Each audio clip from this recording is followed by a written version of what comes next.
My name is Hazel Meyer, and I'm a visual artist, and I do a lot of installations that performance happens in. These installations use a lot of textiles, a lot of text, a lot of found objects, and right now I am based in Vancouver, which of course is the ancestral territories of the Squamish, the Tsleil-Waututh, and the Musqueam nations. The Marble in the Basement is an installation that takes over Gallery 1 and Gallery 2, and those two spaces look quite different.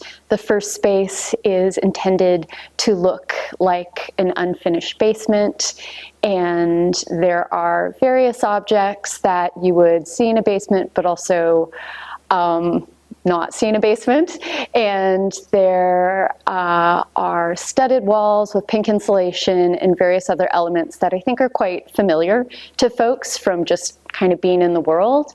And the second room looks more like a more traditional gallery space in that there's drawings on the wall, and there's a large textile piece, and there's a video that I made with my collaborator named Alicia Seriani. And if you take the time and watch the video and kind of spend time with the objects, you'll see that the objects in Gallery 1 really reference what's in Gallery 2, and there's kind of a conversation, like a refractive conversation happening between both of the spaces. So the show, as I said, is called The Marble in the Basement, and it is a part of a larger work called The Weight of Inheritance. And The Weight of Inheritance, I've been working on this project probably for the past 5 or 6 years, and there have been many different iterations of it, and sort of the performative iteration of it is called The Marble in the Basement. And the entire kind of body of work rests on this story about Joyce Wieland, who she has passed away. She died in 1998, a Canadian experimental filmmaker and artist, and somebody whose work I saw when I grew up in Ottawa at the National Gallery. I saw her, I think it's 1968 or 69 work, Reason Over Passion, which is a very large textile work that's hung on a wall. And I've always been a fan of hers, and various things happened, which I won't get into, but in 2016 I was invited by Jane Rowland, who then lived in what was Joyce Wieland's old house, and who kept that house kind of as an unofficial house museum. So I was invited over there, and together we fanned out hard about Joyce Wieland, and I was offered like a ton of Joyce Wieland's marble. And Joyce Wieland did not use marble in her work. This would have just been like, I want to say like domestic marble that you would use for a countertop or something, but it was Joyce Wieland's marble, and I wasn't able to pick it up at that time, so Jane held on to it, and various bends in the story, I was never able to get my marble, and sadly Jane passed away. But that kind of beginning of the story, beginning and middle of the story, really got me thinking about value and how we value, sort of like women and marginalized artists archive. It was really interesting to see what was left in Joyce's house after her family and her gallerist had come and taken all the important things. It was just so wild, and so this kind of unofficial house museum that Jane was keeping was full of sort of like the non-valuable items, but that were still of value to Jane and were of value to me. And I think as like a queer artist, I'm just really interested in value, and this project takes up thinking about class also, and gentrification, and thinking about marble as well. It's this really interesting material that is very heavy and very valuable, and is kind of a bit ubiquitous now. You see it in all new condos. They have marble countertops, but it is this material that is so old and so of the earth. And it has just been a really kind of beautiful material to sit with and to think through these like ideas about, just like value and class and care. So while the marble in the basement is based on a very specific story, it is not necessary that you know who Joyce Wieland is. It is also not necessary to know the full extent of the story. If you come to one of the 3 performances, that story does get enacted with the objects and with 3 performers. But it is not my intention to have that background in order to sort of like be able to understand the affect or to sort of take something from the exhibition. And, so when you come into the space, there isn't actually any marble in this basement, right? And there's a lot of trompe l'oeil marble.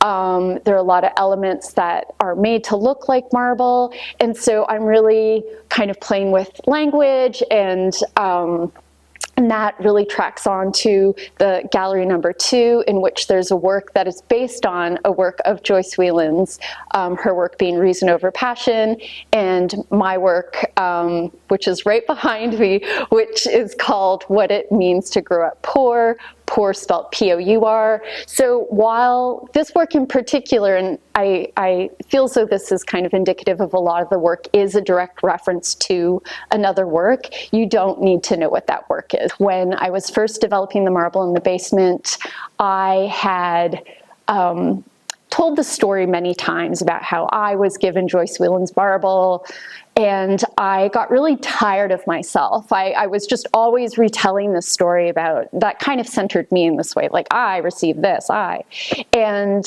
I decided that I wanted to hear what the marble had to say.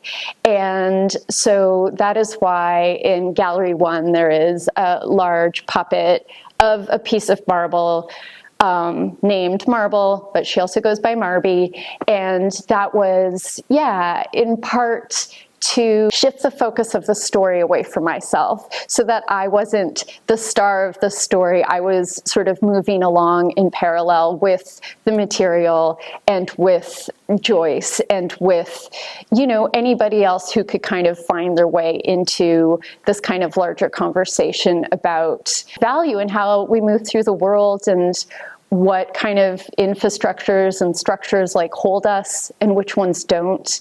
My process is very erratic, and one thing that is across the board that I like to do is I like to work site specifically, and that's one of the many ways that like me working iteratively makes sense, because each different kind of occasion, exhibition, performance requires like new problems to be solved or new elements, whether they be architectural, structural, infrastructural. Also working with performance, I shouldn't say always, but most of the time working with new performers. So bringing new bodies with new needs and wants into the mix of a project just allows it to grow in this interesting way. So with regards to actual like material elements, I love thrifting. I love objects. I love very plain, ubiquitous objects. And I just think it's such a joy to figure out how to let them speak in some ways. And the exhibition at the Richmond Art Gallery in particular really went there in that, like, I really got to make a basement, but like a fantastical basement, like one that is obviously referential, but that is kind of no time or place. So the one video in the whole exhibition is called Marble Presents It's My House, and this is a video I made with my collaborator, Alicia Seriani, and we made this film, which was shot on Super 8 and then digitized. It was during COVID, and it was when The Weight of Inheritance was showing at Western Front. I wasn't able to do any performances, so Al and I sort of potted up, and we were able to kind of enact and move through a lot of the objects that were in the installation and kind of conjure Joyce Wieland, in particular this one work of hers called Water Sark. And if we set it also to Diana Ross's excellent song called It's My House. And so the whole video kind of thinks about like autonomy, it thinks about housing precarity. It also is just kind of like a joyful reverie, a kind of like intergenerational like queer reverie with objects. And if you watch it, you will see there are many elements from this work and from various other works in Gallery 1 that make it into the video. So it's kind of this locus of this kind of, it's like kind of, yeah, the diamond, and it creates all these like refractions. And yeah, if you want to sing along to it, please do.